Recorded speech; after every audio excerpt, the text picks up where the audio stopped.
Oui, non. C'est un acte fondamental de conversion, de changement. Un acte fondamental de conversion. Deuxième, qui implique un changement de cœur. Donc la conversion se fait comment? Par un changement de cœur et un changement de pensée. Donc le chrétien, c'est celui qui, en étant dans le corps de Christ, ne vit plus sa vie, parce que sa vie, il menait avant qu'il ne devienne chrétien.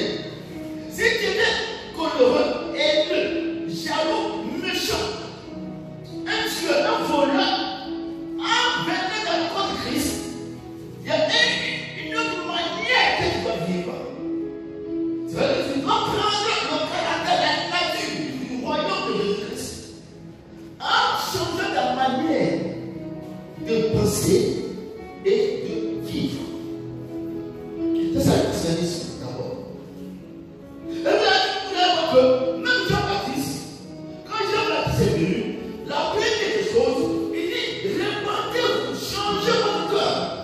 Car la lumière arrive, car Jésus-Christ arrive, que la colline soit aplanie, la montagne soit aplanie. Ici, colline et montagne, c'est quoi? C'est nous. Nous comprenons ce qui fait qu'on ne peut pas rencontrer Jésus-Christ, ce qui fait qu'on ne peut pas être en communion avec Jésus-Christ. Donc, tant que tout ça n'est pas aplani, ta communion avec Jésus-Christ, ta rencontre avec Jésus-Christ sera tellement difficile. Et même Jésus, lisez bien, Jésus, avant de commencer sa mission, il n'a pas dit, soyez guéris, recevez la bénédiction, oui, je prophétise. Dans l'assemblée de Dieu là, Dieu me dit, va pas agir, Dieu me dit, moi, il va pas faire. Non. La première des choses, l'enseignement de Jésus, il dit, répandez-vous. Répandez-vous. Jean-Baptiste, l'envoyé de Dieu, commençait son ministère par la repentance de changement. Jésus a commencé son ministère en prêchant la repentance. Pierre, quand il a reçu le Saint-Esprit, la puissance de Dieu, le premier enseignement de Pierre, c'est la repentance. Et la première, 3000 personnes ont été converties. C'est ça la vraie religion chrétienne.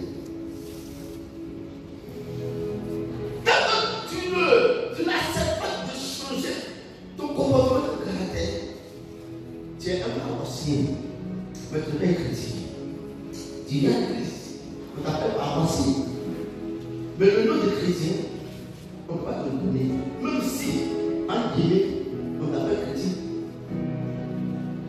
Mais si tu ne changes pas, tu ne bouges pas la nature du christianisme, du changement, on ne peut pas t'appeler chrétien.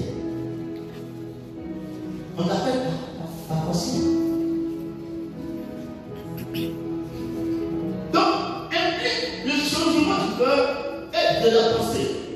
C'est une action de se détourner du péché pour se tourner vers Dieu. Donc la conversion, on se détourne de quelque chose qui n'est pas bon pour se tourner vers quelque chose qui est bon. Et Satan et ses œuvres ne sont pas bons, mais Dieu et ses œuvres sont bons. Le même Satan de être baptisé et d'avoir le Saint-Esprit.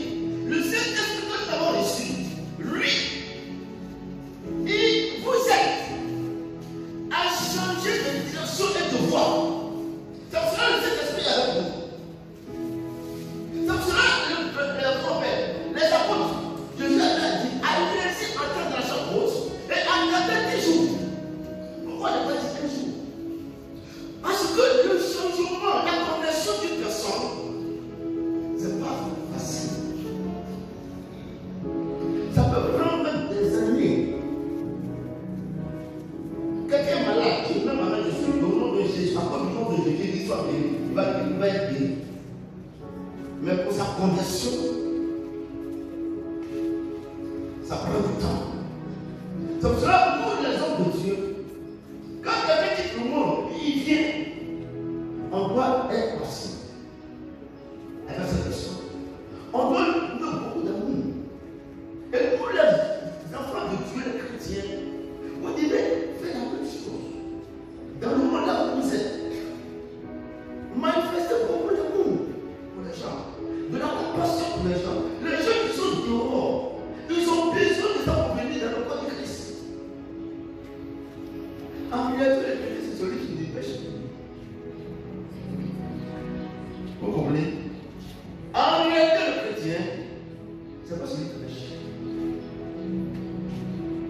c'est celui qui est saint.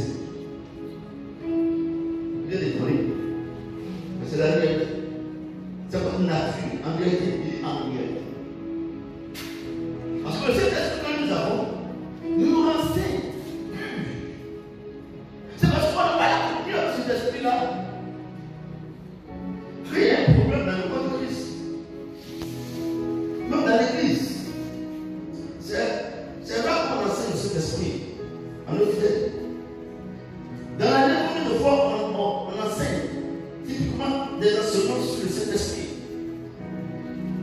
Pour que les chrétiens prennent conscience qu'on a une personne que Jésus nous a donnée pour changer notre vie. Donc on attend seulement la première fois pour prendre des jours, pour parler de cet esprit. Maintenant, si c'est pour parler de cet esprit, combien de temps on prend pour parler de cet esprit? Parce que vous devez le chrétien comprendre que je viens à dire quelque chose pour que je comprenne. En partant de la petite phrase, il dit, je vais vers mon Père. Vers mon Père, pour m'asseoir à la droite de mon Père. Mais je vous laisserai pas orphelin. Parce que c'est un orphelin, vous serez manipulé par Satan et Satan va vous détruire. Mais je vous enverrai une personne qui me ressemble, qui a la même nature que moi, qui m'opère comme moi, qui guérit, qui convertit, qui enseigne comme moi, qui viendra, et il viendra me remplacer. Et c'est celui-là qui va vous révéler, il va vous enseigner. C'est pour ça que le chrétien doit aimer l'enseignement. Aujourd'hui, la chrétienne catholique n'aime pas l'enseignement. Si je prends la question, combien de personnes ont envoyé Bible? Combien de personnes ont envoyé Bible? Je ne veux pas se dire. Le cœur. Combien de personnes ont envoyé Bible? Dieu nous chanter. Il n'y en a pas. On t'a. C'est pas ça, c'est bien ça. Ça lui plaît d'essayer la totale. Mais vous avez cherché pour l'Éternel. Il est venu à un sénat sans vie. Sois béni. Sois béni, papa. Ah non, sois béni. Alléluia. C'est ça notre vie, la Bible là. Vous voyez, qui a envoyé ce chapelet? Qui a envoyé ce chapelet? Tout le monde a envoyé ce chapelet. C'est la Bible là. La Bible au-dessus du chapelet. La Bible qui est de rectifier. Tu as oublié ça là.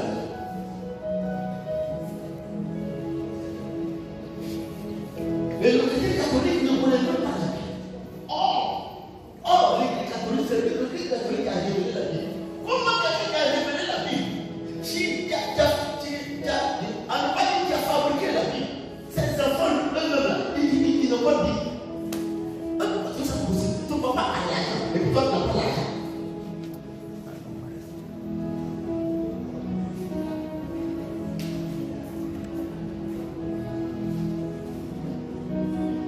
C'est dommage. On ne peut pas être béni, Dieu ne peut pas nous bénir si nous ne connaissons pas notre identité, si nous ne savons pas qui nous sommes. Chrétiens.